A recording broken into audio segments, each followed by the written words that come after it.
I'm doing very well, Mr. Dillahunty. How are you doing, Mr. Baker? Good. Well, I recently came through a few discussions. I actually watched a video from Matt Dillahunty several years ago in regards to the default position, in regards to the analogy of the gumball analogy. And I also saw an updated video you did, Matt, about last month. About 2000. What's that, sir? I did one last month or so. Yeah, and I noticed how well, there's also one you did in 2013 in relation to an updated discussion on how you were using a different analogy of guilty until proven innocent and that default position. But I've been seeing there's an update to that one that I just released on my Patreon last month, which moves things out to the point of view of the district attorney, because it makes it a little easier to see whether or not the issue is whether or not we have sufficient evidence to bring charges to put before a jury. Gotcha, sir. Well, there has been a number of theistic individuals I would quantify on YouTube, for example, that have made a different analogy in regards to the unwritten rule of baseball of the tie goes to the runner. And one of the main arguments I've been hearing some of these theists make is that if you have a default position, it's a form of cowardice because you choose not to pick one side or the other. And one of the issues... Okay, then I'm a coward. Then I'm a coward, but I'm not going to fucking be wrong. Absolutely. Well, the only reason why I wanted to ask your opinion on this, Mr. Dillahunty, and you, of course, Mr. Baker, is I came up with there's two analogies I came up with myself that kind of debunks, or that's a wrong word, or really is critical in regards to that analogy. And the first one that comes to my mind is we have police officers that are trained all the time in regards to how to react in regards to a dangerous situation in reference to using their weapons as a last resort in regards to that, and that's a default position. And it sure doesn't seem that way lately. I would agree with you, Mr. Dillahunty, but that's typically that's the expectation we would have among. Sure. So what's the analogy? Well, the analysis is this is the analogy that a gentleman put out. He goes, suppose there's an umpire on a baseball game. It's the bottom of the ninth and it's the World Series. There are 2 outs and the score is tied. A ground ball is hit and the runner dashes to home plate. The shortstop initially fumbles the ball, but the third baseman picks it up and throws it to home. The catcher catches the ball while the runner slides into home plate. Now, there are some that are... Now, there is one thing sure that either the runner is either safe or out. The runner says that that he is safe, but he offers no proof. The catcher says that the runner's out and still offers no proof. The umpire, who is considered the atheist in this analogy, simply announces that he doesn't. Go ahead, sir. Go ahead. No, he simply announces he has no determination. And basically, that's not the case. That's not remotely the case. I don't even have to know sports ball to know that this is not remotely the case. Absolutely. There is a rule that the tie goes to the runner. If the umpire is unable to make a call, basically you are safe until determined out.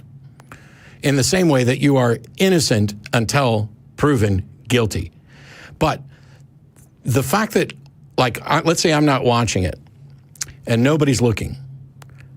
I'm the umpire and I didn't see the play. Then the rules are such that I need to err on the side of innocence or safety. That does not mean that I'm convinced that the runner was actually safe. It means I'm acknowledging that the default position is that a tie goes to the runner. Maybe I blinked. Maybe I'm not sure. But in that case, as the umpire, because I'm in a game, I am forced to make a ruling. When it comes to the issue of whether or not there's a God, I am never forced to make up my mind. I have, in fact, tentatively made up my mind. Not only am I not convinced that there's a God, I'm convinced that there isn't a God for most normative definitions and anything that'd be useful. And I think that this little playing around with, we put the atheist in the position of the umpire, the analogy fails because I don't ever have to make a decision on God, and if I do, I can change my mind. Once the game's over, the umpire has no recourse to go and change his mind and say, you know what, I think in hindsight, that guy was actually out. The game's over.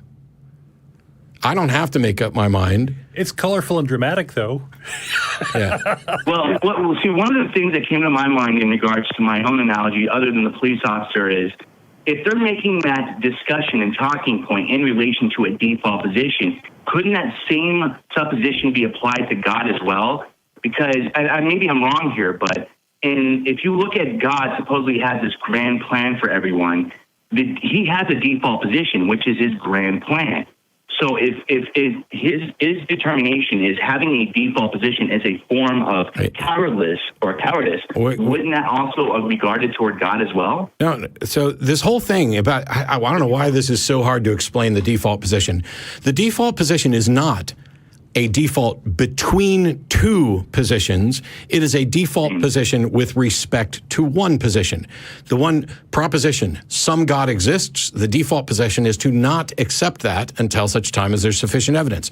And here's another proposition, no God exists. The default position is to not accept that until such time as the evidence warrants it.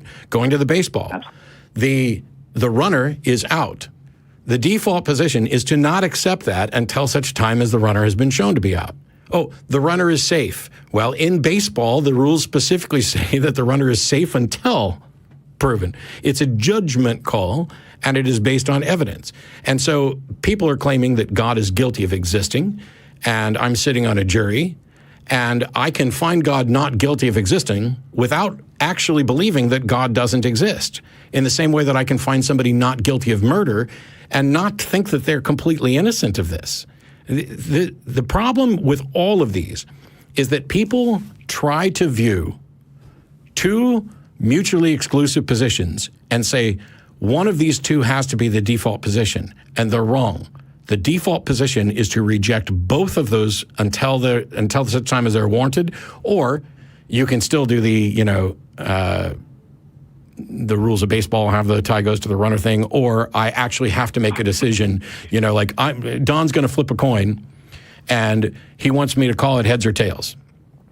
And I could sit here and say, well, I don't know which one it's going to be. I don't know which. Can I watch it first?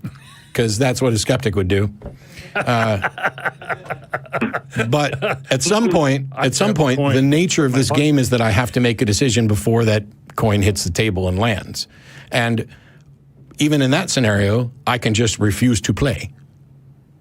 If I may ask Mr. Delahanty your opinion on this, and again, I could be wrong here, but if someone had that position, wouldn't that also be had what position? Black and white have the position that there's only two choices? They're wrong. Wouldn't that be? They are absolutely demonstrably, moronically fucking wrong.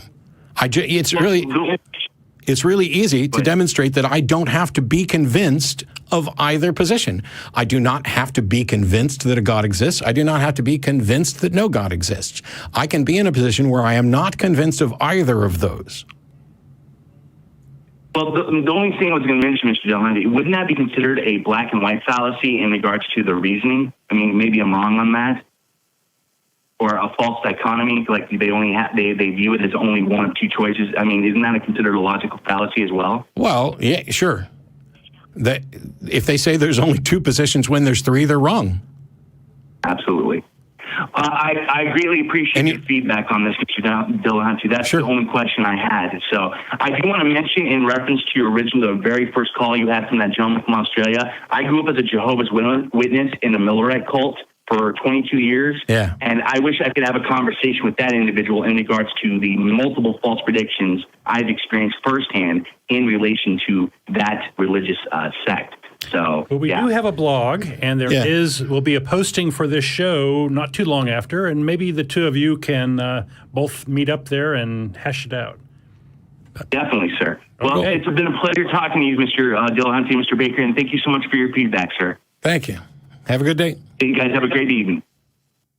I feel old. Yeah, I was just going to say.